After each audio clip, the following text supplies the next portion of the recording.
informar sobre os eventos do Unipan? Então fique ligado aqui no Conexão Unipan ou acesse www.unieventos.unipan.edu.br.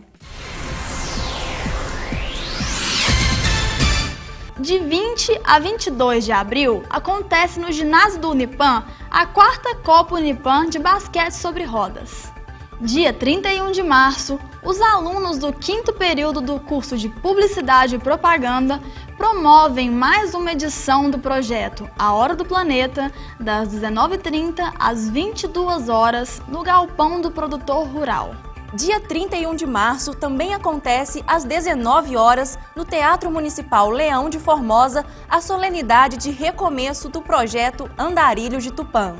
Dia 3 de abril, às 20h30 horas no Teatro Municipal Leão de Formosa, mais uma edição do concerto Terra Sem Sombra. E para os professores de Patos de Minas e de toda a região, o Unipan já prepara a 14ª semana de História, Letras e Pedagogia.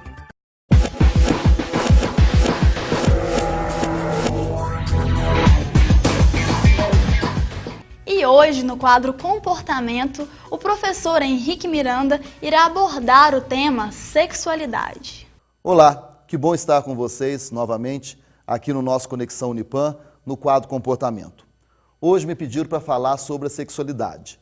E eu me sinto muito à vontade para falar sobre esse assunto, afinal de contas é um assunto ao qual eu tenho me dedicado nos últimos anos a estudá-lo. Todos nós sabemos que a sexualidade ela é parte vital das nossas vidas. A sexualidade ela é um aspecto da nossa vida e um aspecto importante. Quem começou a estudar isso pela primeira vez foi Freud ao desenvolver a psicanálise. Na psicanálise, ao ler os escritos de Freud, fica muito claro para nós o tanto que a sexualidade é importante no desenvolvimento da nossa vida.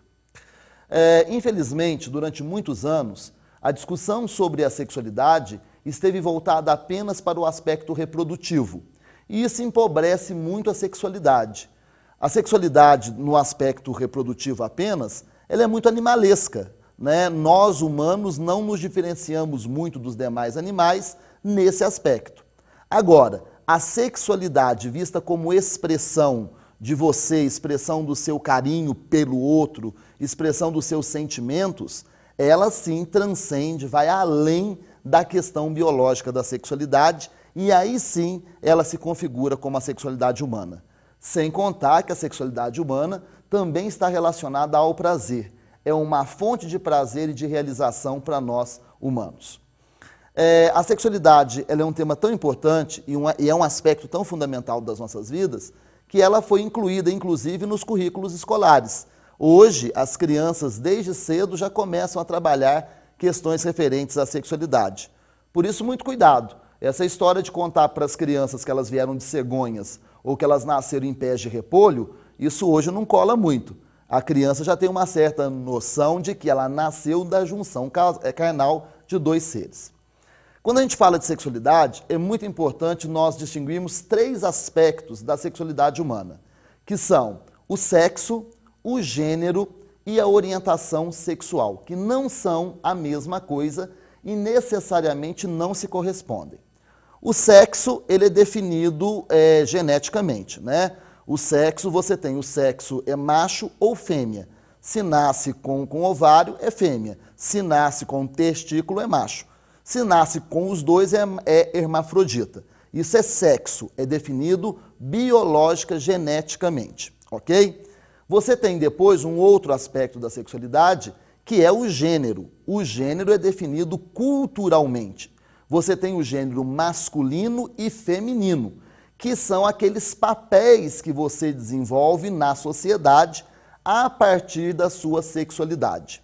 Nem sempre existe correspondência entre o sexo e o gênero. Você tem, por exemplo, pessoas, rapazes, extremamente afeminados, com comportamento de gênero feminino, mas que são rapazes e nem por isso são homossexuais. Você tem moças com comportamento extremamente masculinizado, são moças, são mulheres, e também nem por isso são homossexuais. Porque quando a gente fala de homossexualidade, e eu quero deixar bem claro aqui, que hoje se usa o termo homossexualidade, heterossexualidade, bissexualidade. Você não fala mais bissexualismo, homossexualismo ou heterossexualismo, porque esse ismo, ele remete à doença.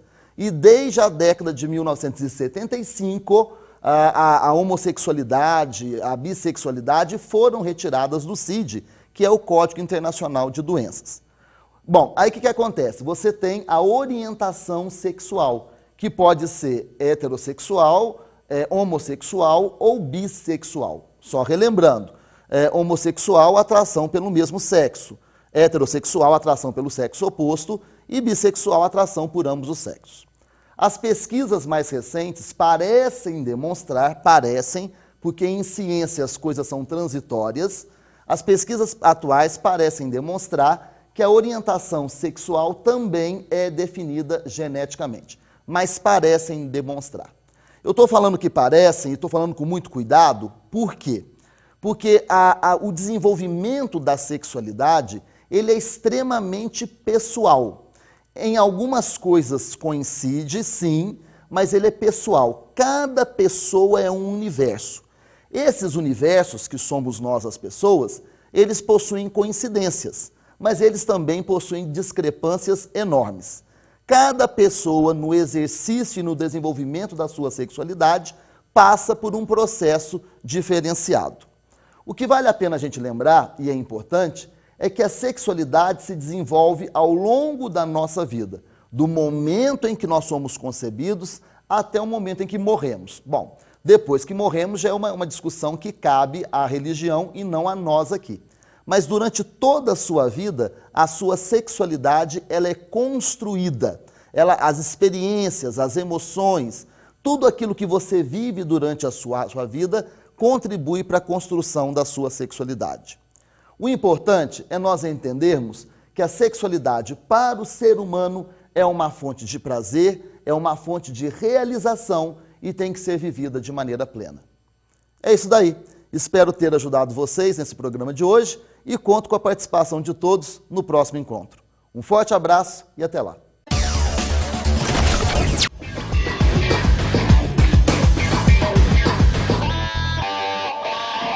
Vamos agora à dica cultural com o professor Altamir Fernandes. Olá pessoal, dica cultural da semana no Conexão Unipan, professor Altamir. Sou uma pessoa muito apaixonada com o cinema, com a música e com a literatura. E principalmente apaixonado com a música mineira. Por isso, agora, na comemoração dos 40 anos do Clube da Esquina, está sendo relançado o livro Os Sonhos Não Envelhecem, Histórias do Clube da Esquina, de Márcio Borges, esse importante escritor e músico de Belo Horizonte.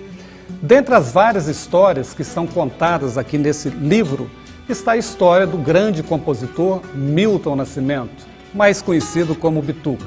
O livro trata da juventude dos anos 60, dos anos 70, exatamente nesse período mais negro da ditadura brasileira. Aqui tem as histórias de várias músicas, como que essas músicas foram compostas, e até Patos de Minas, na página 68 desse livro, aparece.